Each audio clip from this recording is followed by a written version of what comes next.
We want to get back to a developing story out of Portsmouth where police are investigating two deaths today. The bodies of a husband and wife found inside their home this morning, and it's believed carbon monoxide poisoning could be to blame for their deaths.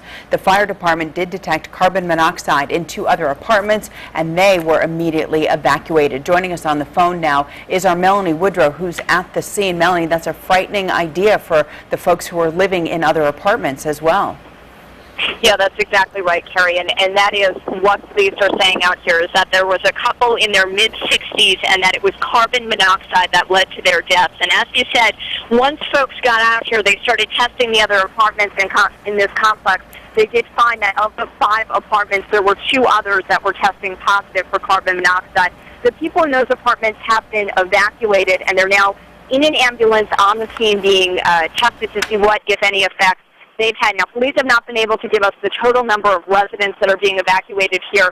We do want to let you know that this apartment complex is owned by the Portsmouth Redevelopment Housing Authority. I did interview the victim's brother. The victim's brother says that his sister called him last night and that she knew something was wrong. She basically described feeling extremely sick. She said she kept falling asleep.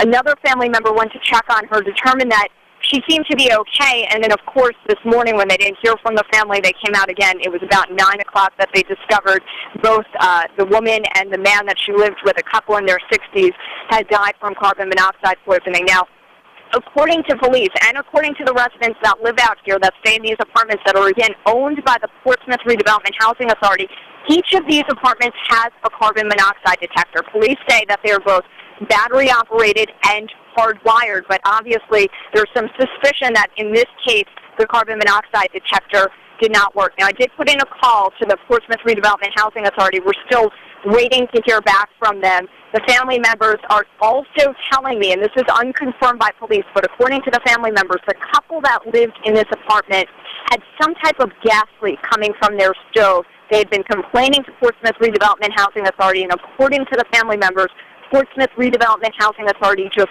recently replaced that stove. And now, of course, the family is wondering what, if any, connection that has to this tragedy. We also want to mention, for anyone that's listening that maybe lives out here or has family or friends that do, because so many apartments at this point have been evacuated, it's obviously extremely hot out today. Police have now opened up a shelter for the folks that are impacted by this. That shelter is at 1746 South Street. And that shelter is now open. There are a lot of people out here, a lot of people very upset who say that the woman that lived here, one of the victims in all of this, was like a mother to this community. We're talking to those people, we're talking to her family, and we are asking Portsmouth Redevelopment Housing Authority what, if any, connection the stove in that apartment or any other here might have to what happened. We're going to have those answers for you coming up tonight, beginning on WAVY News 10 at 5. For now, reporting live in Portsmouth, Melanie Woodrow, 10 on your side. All right, and folks in homes and apartments everywhere this midday should be checking their carbon monoxide detector to make sure it has a fresh battery and considering possible sources of those emissions where they live. We'll have more from Melanie throughout the day. Look for updates here and at wavy.com. And